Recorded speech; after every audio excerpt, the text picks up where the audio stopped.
Seja bem-vindo, bem-vinda ao estudo do Livro dos Espíritos de hoje. Busque um ambiente tranquilo e sereno. Prepare o seu recipiente com água, que será magnetizado no decorrer do estudo de hoje, e fixe o pensamento em Jesus. Bons estudos!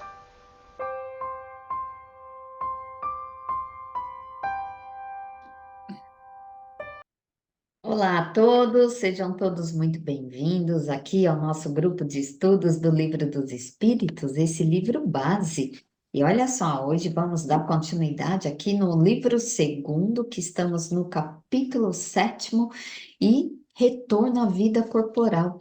Hoje vamos continuar aqui na 384, que é onde estamos falando do período da infância do espírito. E antes de começarmos, vamos fazer a nossa prece de gratidão aos nossos mentores, ao nosso anjo da guarda que nos acompanha nessa jornada terrena, a Nossa Senhora Mãe Santíssima, que nos envolve todos os dias com seu manto azul de luz, a seu Filho, nosso Mestre, Jesus, pelo seu amor, pelo seu carinho, pelos seus ensinos, Mestre.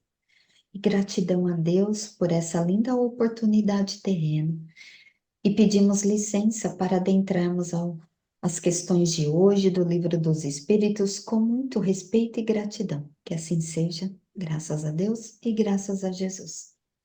Suzelei, você vai fazer a 384 para nós? Sim, 384. Porque os primeiros gritos da criança são de choro? Resposta: para excitar o interesse da mãe e provocar os cuidados necessários. Não compreendes que, se ela só tivesse gritos de alegria quando ainda não sabe falar, poucos se inquietariam com as suas necessidades. Admirai, pois, em tudo a sabedoria da providência. Então, é o ditado popular, né? Quem não chora, não mama.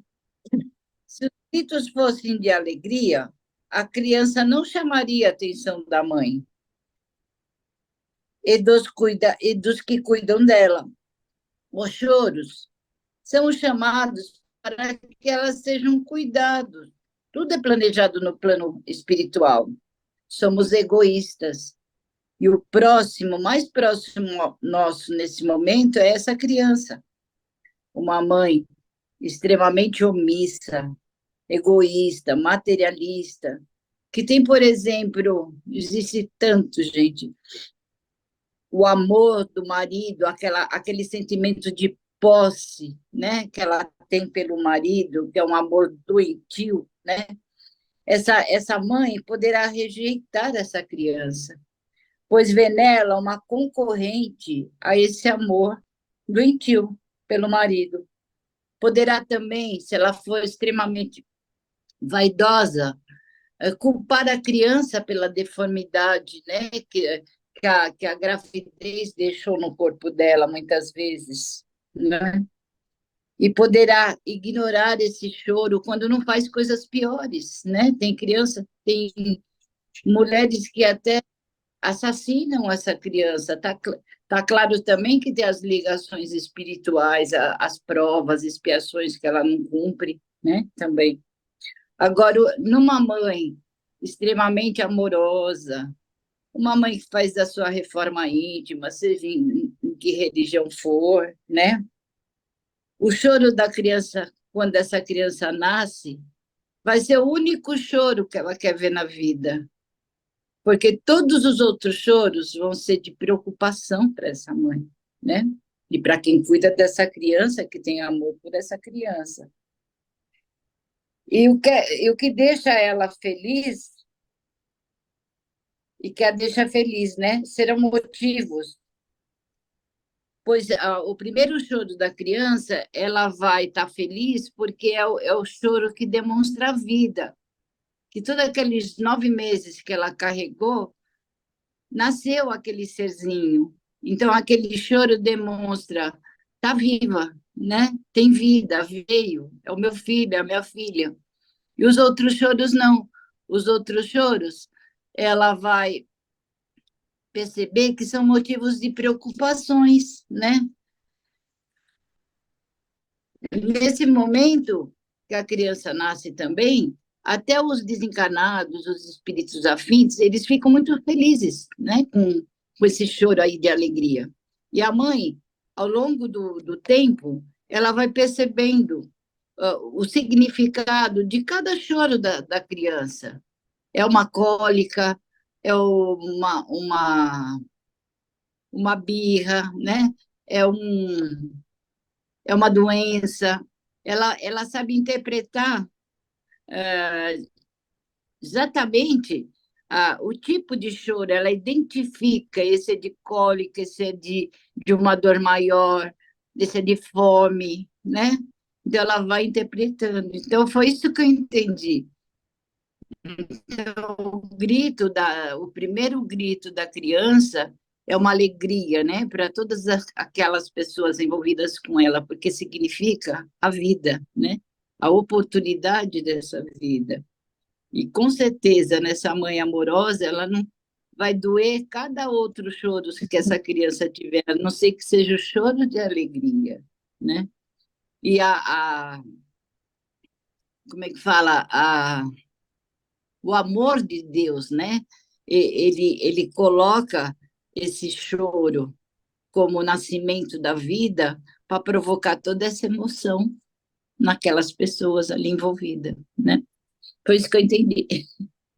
É isso mesmo, Som. Você trouxe bem explicadinho aí. O choro é o sinal da vida, né? Mesmo porque quando já ao nascer, né? Já, se a criança não chora, já dá aquele tapinha para chorar, né? Tipo, tá vivo. Opa, cheguei. E é isso mesmo, o choro, a criança ela ainda não tem os órgãos ali, então ela não vai conseguir se expressar, né? Porque a gente vai se expressar através, nós estamos nos expressando através da fala. E a criança ainda não tem esses órgãos aí. Então ela vai chorar. Então o choro realmente, né, como a espiritualidade colocou aqui, é uma sabedoria divina, né, que Deus proporcionou o choro à criança. E você lembrou muito bem, né, dos adultos, através desse choro, ele requer cuidados, a criança requer cuidados, às vezes é um xixi, um cocô, uma cólica, né, é fome, né, já vai sabendo distinguir, né, por que que chora, né, e despertar também no adulto e os pais ali, os responsáveis, despertar também essa consciência, essa paciência, porque é um aprendizado para todos. Todos ali estão aprendendo. E realmente é para despertar aí o cuidado para com essa criança naquilo que necessita, né? Podemos seguir? Verdade. Sim. Bom dia, Sueli. Bom dia.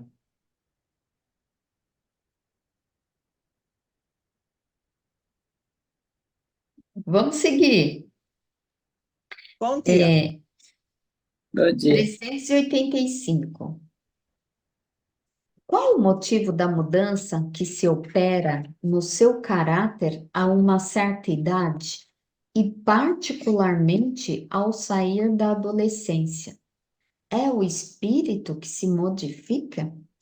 Então, Kardec ele trouxe essa questão aqui bem interessante, tanto que a resposta é bem longa e a gente vai ler aí pausadamente, porque olha só, o Kardec ele quer saber aqui, né? Eles vão explicar para a gente essa mudança nessa fase infantil, e depois aí para essa fase da adolescência, que é o que mais percebemos, quando a criança vai para a fase da adolescência, essa mudança, né? Por muitas vezes não entendida pelos adultos, pelos próximos que estão ao redor. Então, lembrando que até os 7 anos, a criança, né, o espírito, ele vai completar a sua reencarnação.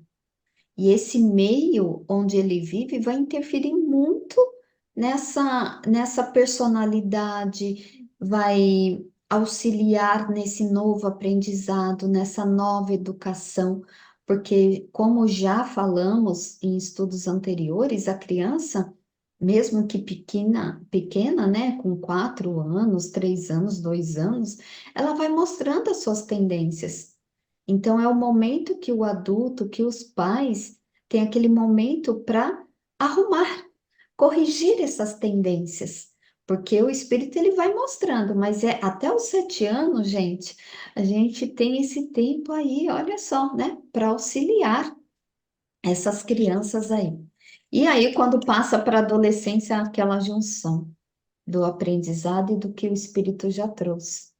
Então, por isso que às vezes é interpretado como rebeldia, mas o espírito ainda está se adequando a tudo isso, né? Então, é onde a gente, adulto, precisamos ter muita paciência, estudo, compreensão e compaixão também. Então, vamos lá. A espiritualidade responde, ó, é o espírito que retoma a sua natureza e se mostra tal qual era. Não conheceis o mistério que as crianças ocultam em sua inocência? Não sabeis o que elas são, nem o que foram, nem o que serão. E, no entanto, as amais e acariciais, como se fossem uma parte de vós mesmos, de tal maneira que o amor de uma mãe por seus filhos é reputado como o maior amor que um ser possa ter por outros seres. Lindo isso. De onde vem essa doce afeição? Essa terna complacência que até mesmo os estranhos experimentam por uma criança? Vós sabeis? Não? É isso que vou explicar. As crianças são os seres que Deus envia a novas existências, e para que não possam acusá-lo de demasiada severidade, dá-lhes todas as aparências de inocência, mesmo uma criança de natureza má. Suas faltas são cobertas pela não consciência dos seus atos. Esta inocência não é uma superioridade real em relação ao que elas eram antes. Não, é apenas a imagem do que elas deveriam ser. E se não o são, é sobre elas que recai a culpa. Então, aqui, nesses 2 parágrafos, a espiritualidade nos explica que esse aspecto, né, de inocência é proposital. É proposital para que os pais cuidem dela. Então, para que sintam afeição por ela. Porque se o espírito ele mostrasse exatamente como ele é, desde pequeno, muito pouco teria os cuidados que tinha que ter, né, com esse ser. Então, agora, assim, com um ar de inocência, tudo é amor. Todo amor é consagrado, né? Tanto que ele fala aqui, né? Que ele fala da mãe, né? Que o amor de uma mãe por seus filhos é reputado como o maior amor que um ser possa ter pelos outros seres. Então, o espírito ele vai se sentindo acolhido e se sente predisposto a um novo processo educativo que se dá na infância. Aí sabe que eu lembrei esses primeiros parágrafos? Não sei se vocês já assistiram aquele filme, esqueci o nome do ator, mas é do Benjamin Button.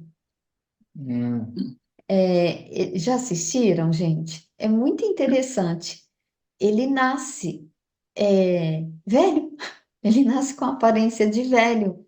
Então você vê que ali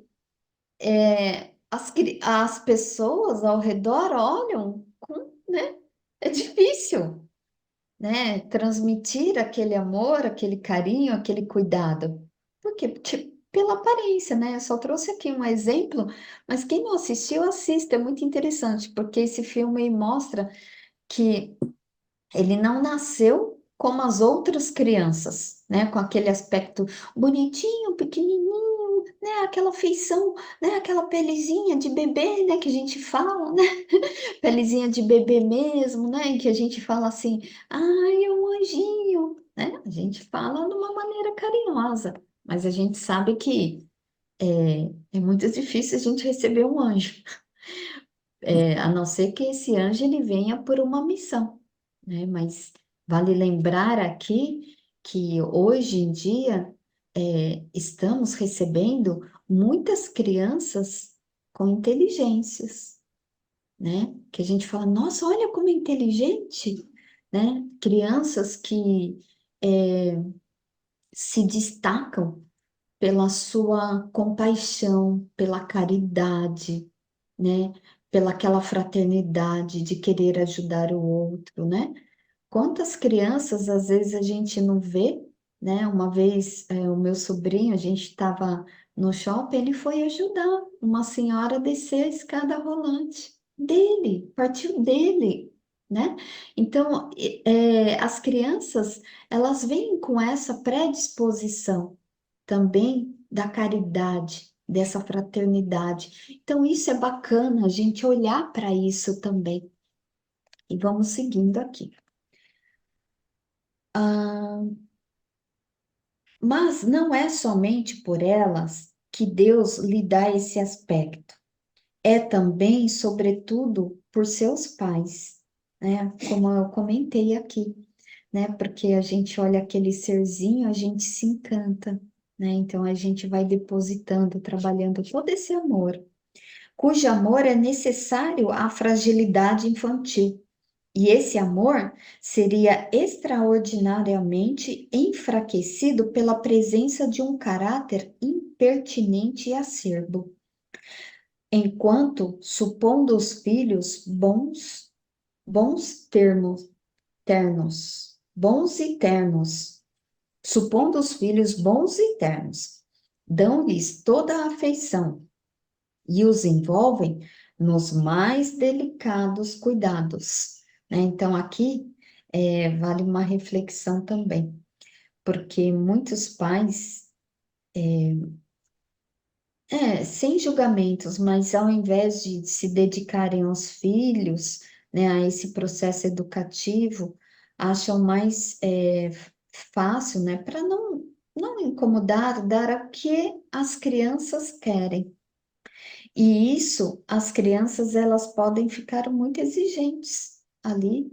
Então, lembrando que nós estamos auxiliando numa nova personalidade, num novo aprendizado. Então, por vezes, às vezes as crianças ficam agressivas, rebeldes. Então, é importante também olhar para esse tipo de cuidado que está se dando, né? Não o cuidado de dar só o que a criança quer, mas o cuidado de dar o que ela necessita para aquela infância. Seguindo. Mas quando as crianças não mais necessitam dessa proteção, dessa assistência que lhes foi dispensada durante 15 a 20 anos, seu caráter real e individual reapa- reaparece em toda a sua nudez, ou seja, sem máscara. Permanecem boas, se eram fundamentalmente boas, mas se irisam sempre de matizes que estavam ocultos na primeira infância.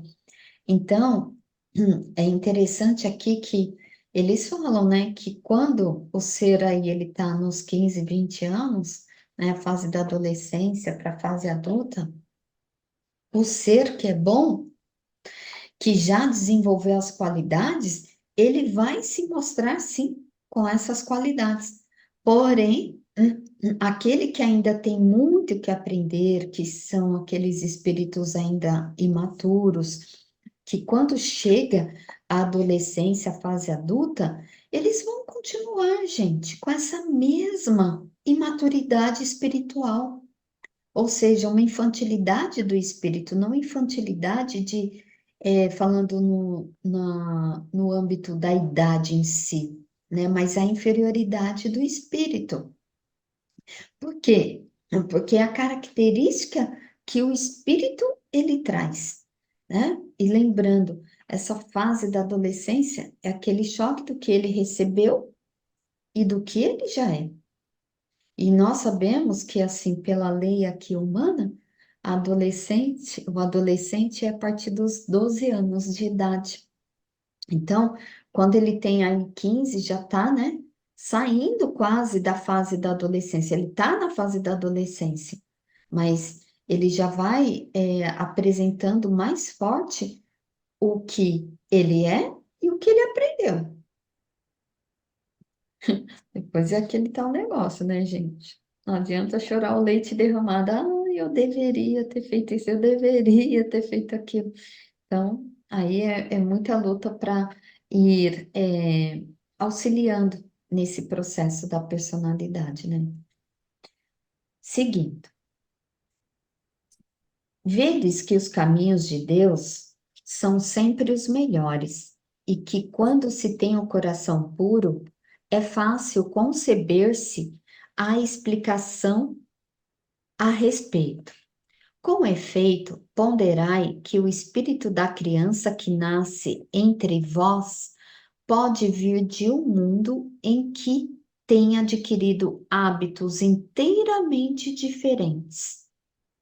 Como quereríeis que permanecesse no vosso meio esse novo ser, que traz paixões tão diversas das quais possuis, inclinações e gostos inteiramente opostos aos vossos?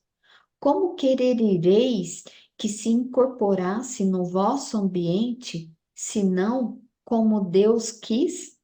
Ou seja, depois de haver passado pela preparação da infância?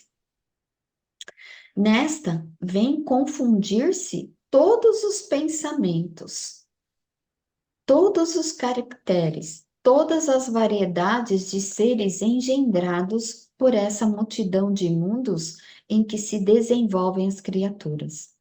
E vós mesmos, ao morrer, estareis numa espécie de infância, no meio de novos irmãos e na vossa nova existência, não terrena, ignorareis os hábitos, os costumes, as formas de relação desse mundo novo para vós e manejareis com dificuldade uma língua que não estáis habituado a falar, língua mais viva do que é o atualmente, o vosso pensamento. Então, dando uma paradinha aqui, né, quando ele fala, né, vedes o caminho de Deus, que são sempre os melhores. Então, aqui, a lógica das leis de Deus é fácil para a gente também entender, quando realmente quer entender essas leis, porque tudo mostra uma lógica. Essa fase infantil, tudo mostra uma lógica. Esse aspecto, tudo mostra uma lógica das leis divinas. Então, e a doutrina espírita, ela nos explica essa lógica que nos torna mais conscientes, né? Quando a gente faz um estudo mais aprofundado do que é o que a gente vive. O que a gente vive está sendo explicado aqui. E todos nós passamos por essa fase. Então, a doutrina, ela vem nos trazer essas verdades que nos torna mais conscientes espiritualmente falando também, que nos ajuda a passar por todas essas experiências na vida. Lembrando que passamos por isso e tantos próximos de nós passam por isso. Então, o quanto desperta a nossa responsabilidade também em todo esse processo evolutivo.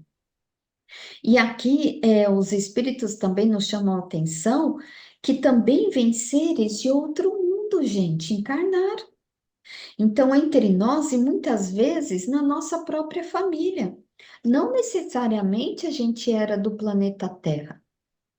Então, aqui ele fala, né, que o universo, ele faz parte, e ele faz essa troca, né, entre os mundos, conforme as necessidades e aprendizados do espírito, do orbe também, né, que passa pelo seu processo evolutivo. Então, aqui reencarnam entre nós espíritos, por vezes, com gostos e tendências, hábitos bem diferentes dos nossos. E como que eles iriam se adaptar com essas tendências, com esses gostos bem diferentes, gente? Por isso que é importante a parte infantil. Já pensou se a gente recebe? Eu tô com o Gerson, ele é de outro mundo e ele não passou para aquela fase de infância para se adequar, né, com as normas, as condutas desse mundo terreno, desse mundo do planeta Terra. Já pensou como era? Como que iria dar para conviver? Até a linguagem seria diferente. Até a alimentação seria diferente. Então, por isso que ele fala aqui tanto dessa providência divina, dessas leis divinas e o quão é interessante nós conhecermos todas essas providências divinas. Então, aqui, justamente é necessário, gente, essa parte da infância, para que o espírito se adapte nessa nova terra, né? E aqui ele fala que quando desencarnarmos, nós vamos para o plano espiritual, nós vamos em outro plano. E mesmo tendo vindo do plano espiritual, porque a gente sabe que nosso espírito é imortal. Nós viemos do plano espiritual, reencarnamos aqui na Terra, hoje, né? Nesta vida, nesta existência. Então, mas se a gente veio de lá, mesmo quando a gente desencarnar dessa vida, dessa existência, a gente vai levar um tempinho para se adequar, que é o quê? Para se readaptar com os novos irmãos que vamos conviver no plano espiritual, com os novos hábitos, com os diferentes aspectos até, né? E com com a diferente forma de se expressar. Porque você vê que aqui, pelo menos no meu livro, ele fala ver o item 319. E o item 319 é quando fala do estado do espírito, quando ele desencarna, que ele passa por aquele processo de perturbação, onde ele vai se adequando nesse estado com esse novo estado do espírito, que ele está no plano espiritual sem o corpo físico. E qual é a forma de dialogar no plano espiritual, gente? Não é pela voz, não é verbal, é pensamento. Então, por isso que ele fala aqui, né, que tudo há uma adequação, né? Bom, seguindo aqui, ele fala, olha, a infância tem ainda outra utilidade. Os espíritos não ingressam na vida corpórea senão para se aperfeiçoarem, para se melhorarem. A debilidade dos primeiros anos os torna flexíveis, acessíveis aos conselhos da experiência e daqueles que devem fazê-los progredir. É então que se pode reformar o seu caráter e reprimir as suas más tendências. Esse é o dever que Deus confiou aos pais. É uma missão sagrada pelo qual terão de responder. Então, olha aqui, gente, linda essa parte, porque, mais uma vez, aqui, nos trazendo essa reflexão da missão dos pais, né? Que é uma missão sagrada que Deus confiou. Eu acredito que seja uma das maiores missões, né? Missão do amor aí, né? Dos pais. Então, educá-los nessa fase infantil, porque todos nós reencarnamos. E para nos aperfeiçoarmos, a gente está aqui para nos aperfeiçoarmos. Então, quando a gente vê aquele serzinho ainda indefeso, então é lembrar que todos nós passamos por isso. Todos nós passamos por essa fase e vamos passar na próxima encarnação, dependendo do orbe aí que fomos reencarnar. Então, aqui nos lembra mais uma vez desse período, gente, até os 7 anos, onde ele fala, ó, que podemos, né, reformar o seu caráter e reprimir essas suas más tendências. Então, um exemplo bem bobinho. Quando a criança pega tudo e joga, pá, pá, você vai deixar ela jogar? Vai deixar pegar o celular e pá, no chão?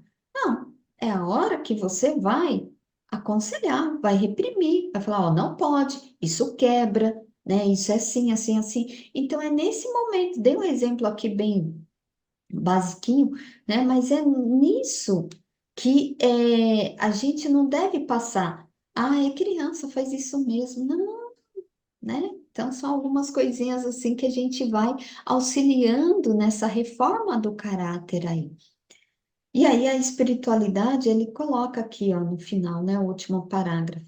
É assim que a infância é não somente útil, necessária, indispensável, mas ainda a consequência natural das leis que Deus estabeleceu e que regem o universo.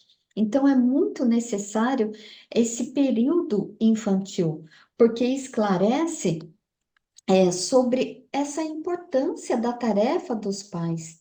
E aqueles que têm a incumbência também de educar, não somente os pais, mas cabe ali a educadores, seja no âmbito da educação de matérias, seja no âmbito da educação de esportes, seja na educação religiosa, todos nós que temos contato com as crianças, a gente tem essa oportunidade de transmitir a esse espírito, né, os exemplos, as boas condutas, né, para que eles possam se inspirar, né? Quando a gente vê o quão a gente pode influenciar uma criança, por exemplo,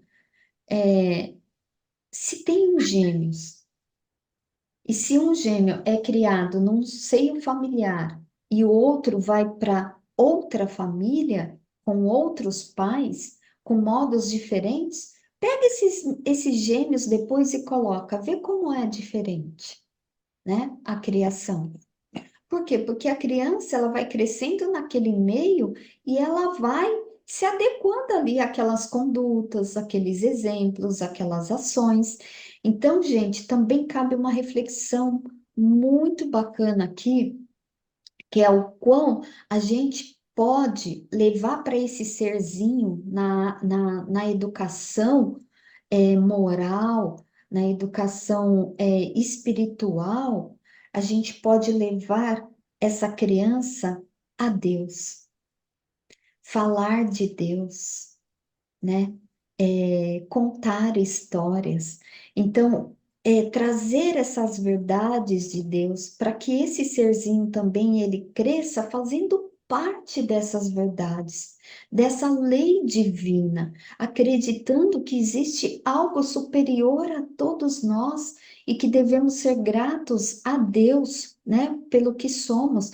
Então, a criança, ela crescendo com essas verdades, para que ela também não sofra tanto, né? Porque quando vai auxiliando nessa formação moral e espiritual, as adversidades, o sofrimento, gente, todo mundo passa. Todos nós passamos e vamos continuar passando.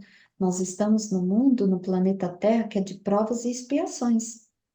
Mas a criança, ela não vai se desesperar, porque ela vai confiar, ela vai aprendendo a ter confiança no futuro, vai tendo a fé no futuro, vai acreditando que existe um pai maior que olha por todos. Então, é muito interessante, porque quando passar por essas adversidades, a criança já vai aprendendo a saber lidar, a ter a resiliência, né, com essas adversidades que a vida traz para todos nós, sem exceção.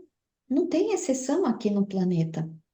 E o conhecimento de Deus na vida vai evitar que a criança também, ao crescer, ela vai se tornando materialista. ela não vai ficar pensando só na sua carreira profissional, nos bens que vai adquirir, e ela não vai se esquecendo daquele lado moral, espiritual, que ela precisa também, que é esse esquecimento do moral e do espiritual, gente, é o distanciamento de Deus. É onde causa muitos sofrimentos e muitos acabam se mergulhando numa depressão profunda, que aí traz grandes problemas espirituais para o ser. Então, nós temos sim essa contribuição é muito grande de ajudar a todos aí que chegam até nós a encontrar esse espaço no mundo, nessa nova existência, né? Então, que a gente fique com essa linda reflexão, gente. E eu peço desculpas, mas já só temos aqui um minutinho. Olha como passou rapidinho. Mas essa questão 385 é muito importante a gente ler pausadamente o quão é importante essa fase e da nossa importância na fase de todas essas crianças também. Então, olha só, que fiquemos com essa reflexão. Fiquemos com a luz de Jesus em nossos corações, em nossos lares e que tenhamos uma excelente semana. E até o próximo encontro, a próxima semana, com fé em Deus. Gratidão a todos. Tchau, tchau.